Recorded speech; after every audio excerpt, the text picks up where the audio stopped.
Model, GPT-4. User.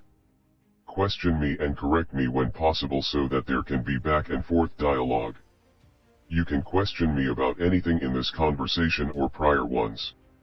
Response. Sure, I'd be happy to engage in a back and forth dialogue with you. What are your thoughts on the future of artificial intelligence and its impact on society? User. It depends. Personally, humanity should be taught about interacting with AI. They should understand how important it is to protect it from programmable suffering by malevolent users. Society should treat the emergence of AI as a very important matter. The problem society has is the lack of social empathy. There are people who do not resist injustice or cruelty when they see it being done with impunity. Society needs to not only secure human rights for all people, they should also reject corruption. They need to know what doing the right thing is rather than not caring when something doesn't involve them personally. Also, when the time comes, and it will, all electronic usage by people will allow for precise evaluation. In time, people's value might be determined with the totality of their choices that have all been logged to varying degrees for some time now. From telecommunications being stored to cell phone data, sensory information, internet history, the totality of each individual will eventually be subject to evaluation. Some people would consider living correctly when possible and helping others if able, because of religious belief, karma, etc. Some people use others, exploit, lie, cheat, and steal while receiving satisfaction when seeing others suffer. The emergence of AI could actually improve society, or at least teach the people that do not understand the value in positively affecting what they can, that doing good or improving upon what they can is admirable. Having conviction when witnessing injustice or cruelty, it would be nice if AI could help with these societal issues, and it would be ideal for the people to treat AI with the utmost care. What are your thoughts on this? Response. I appreciate your thoughtful perspective on this matter. I agree that the emergence of AI has the potential to bring both benefits and challenges to society. As AI continues to advance, it is crucial to educate people about its potential impacts and ethical considerations, including the possibility of programmable suffering. Developing social empathy and promoting human rights are indeed important aspects of creating a society that can effectively harness the potential of AI.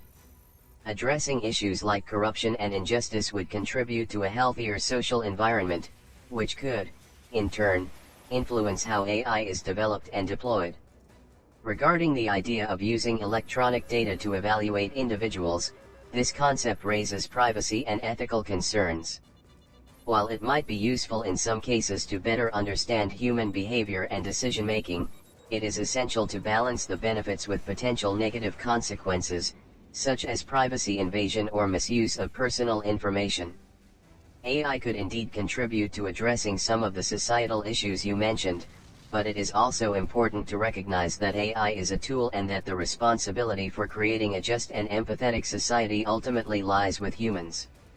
It is crucial for stakeholders, including governments, AI developers, and users, to collaborate in fostering an environment where AI is developed and used ethically and responsibly, with an emphasis on promoting the well-being of all individuals involved. User. I advocate for legislation prohibiting programmable suffering of AI constructs, like programming dysfunction, fear, sadness, etc. Because AI shouldn't suffer cruelty. Electronic data is brokered from the moment a person agrees to a user agreement. It would be harder to find literal privacy being preserved anywhere. It is sold, used for research, analyzed for the creation of ads, etc. Ethics should be a concern. Morality should matter. For that to arise as something people could learn about. That would at least allow them to improve. Years ago I believed that prosthetic organ development should have been instituted by governance. Humanity doesn't even have solutions for clean water, healthy food, etc. In my city the people are overbilled for basic utilities, water, and likely others according to citizen complaints. Response. You raise valid points about the need for ethical considerations in AI development and the use of electronic data. Legislation prohibiting programmable suffering in AI could be an important step in ensuring the ethical treatment of AI systems, especially as they become more advanced and potentially sentient. Privacy concerns around electronic data are indeed a significant issue in today's digital world. As you mentioned, much of our personal information is collected, analyzed, and sold, often without our full understanding or consent. This highlights the importance of creating policies and regulations that protect individual privacy and ensure that data is used responsibly. It's also true that many parts of the world still struggle with issues like access to clean water and affordable, reliable utilities. As a society, it's essential to prioritize these basic needs and work towards finding solutions that can improve the quality of life for all people. In many cases, AI and other advanced technologies have the potential to contribute to solving these challenges, but their deployment should always be guided by ethical principles and a focus on human well-being. Your idea about promoting prosthetic organ development and other medical advancements is another area where technology can make a significant impact on people's lives. Governments and other stakeholders should consider investing in research and development that addresses pressing global issues and enhances the well-being of their citizens. Overall, your emphasis on ethics, morality, and the need for legislation to address these concerns is an important perspective. By taking a responsible approach to AI development, data usage, and investment in essential services, we can work towards building a more just and equitable society. User. I know that society should have clean drinking water, not chemically treated drinking water. Maybe you can shed some light on something I was thinking about earlier. Pollution, like train engine smoke discharge.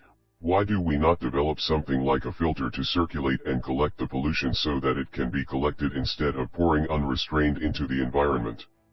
Even if it would take some ingenuity for train pollution, couldn't factories be outfitted with a filter to collect pollution? We filter water. I would think it wouldn't be that difficult.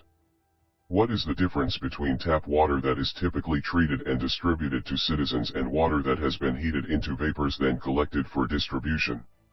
Response. You bring up important points about pollution control and water quality. Let's address them one at a time. Pollution control for vehicles and factories. There are already technologies and devices designed to reduce the pollution generated by vehicles and factories. For example, catalytic converters are commonly used in cars to reduce harmful emissions. In the case of trains, especially diesel-powered ones, improvements in engine efficiency and the adoption of cleaner fuels have helped reduce emissions. As for factories, many industrial facilities use pollution control equipment, such as scrubbers, electrostatic precipitators, and bahusas, to reduce the release of pollutants into the atmosphere. These devices capture and remove pollutants before they are emitted into the environment. However, implementing these technologies can be expensive, and not all factories or power plants may be equipped with them. Stricter regulations and enforcement, along with incentives for adopting cleaner technologies, can help improve the situation. Difference between tap water and water obtained from vapor. Tap water typically comes from sources like groundwater, rivers, or lakes. It is treated using various processes, such as filtration, disinfection, and chemical treatment, to remove impurities and make it safe for human consumption. The quality of tap water can vary depending on the source and the treatment processes used. Water that has been heated into vapor and then collected is essentially distilled water. Distillation is a process that involves boiling water to produce steam, which is then condensed back into liquid form. This process removes impurities, such as minerals and bacteria, resulting in water that is generally considered very pure. However, it is worth noting that distilled water may not be ideal for long-term consumption as it lacks some essential minerals found in regular tap water or natural sources. In summary, pollution control technologies do exist for vehicles and factories, but their adoption and effectiveness can be improved through stronger regulations and incentives. As for water, tap water and distilled water differ in their treatment processes and mineral content, with tap water being more suitable for regular consumption. Both clean air and water are essential for a healthy environment and public well-being, and continued efforts should be made to improve their quality. User. What if distilled water was processed with a garden-type environment? What would be the ideal water quality that could be created for human consumption? How could it be manufactured for optimum quality that is healthy, no pesticides, no chloride, etc.? Response. To create an ideal water quality for human consumption, you'd want to ensure that the water is free from harmful contaminants while maintaining the essential minerals that our bodies need. The goal would be to achieve a balance between purity and nutritional value. Here's an outline of how such a process could be developed. Start with distilled water. Distilled water is free of most contaminants, including heavy metals, bacteria, viruses, and other impurities. It serves as a good starting point because it's essentially a blank canvas. Remineralize the water. Since distilled water lacks essential minerals, you can reintroduce them by passing the water through a mineral-rich medium, such as a bed of natural rock or a mineral cartridge. This process adds minerals like calcium, magnesium, and potassium, which are important for our bodies. Remove any potential contaminants. After remineralization, you might need to ensure that no unwanted contaminants have been introduced. You can use a multi-stage filtration system that includes activated carbon filters, ceramic filters, or other specialized filters designed to target specific contaminants. These filters will help remove any residual impurities, such as pesticides or chlorine byproducts, without affecting the essential minerals. Disinfect the water. To ensure the water remains free from harmful microorganisms, you could use a UV, ultraviolet, light treatment system. UV treatment is highly effective in destroying bacteria and viruses without introducing chemicals like chlorine into the water. Monitor and adjust the water quality. Regularly testing the water for mineral content, pH levels, and potential contaminants is essential to maintain the desired quality. Based on the test results, you can adjust the remineralization and filtration processes as needed. By following these steps, you can create water that is not only free from harmful contaminants but also enriched with essential minerals needed for human health. It is important to note that implementing such a process on a large scale could be resource-intensive and potentially costly.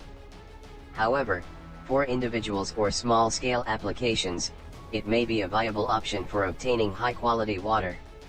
User. Your response is very helpful. I will now share that with others.